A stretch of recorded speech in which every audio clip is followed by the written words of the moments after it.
Ha, demək, əziz izləyicilər, Kəlbəcərdən gözəl görüntülərlə sizləri salamlayıram, amma bu günlərim Kəlbəcərdə gəlib, Kəlbəcərdə incələməyimizin səbəbkarları bizim şəhidlərimizdir, qazilərimizdir. Allah şəhidlərimizə Allah rəhmət eləsin.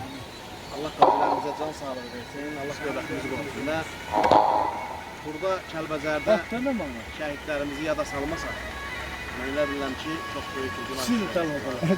Onlar hər zaman bizim yaddaşımızda olmalıdır, hər zaman bizim xatirəmizdə olmalıdır. Çünki bu gözəllikləri təzdən bizə qaytaran o insanlardır. Əlbəttə, Allah rəhmət eləsin, ruhlar şad olsun. Yenidən bizi Kəlbəcərə qovuşduran qardaşlarımızı Allah can sağlığı versin, şəhidlərimizə bir daha Allah rəhmət eləsin. Və bu arada istəyərdim ki, bir şəhidlər mahnısı edək, onlar yada salaq əlinə.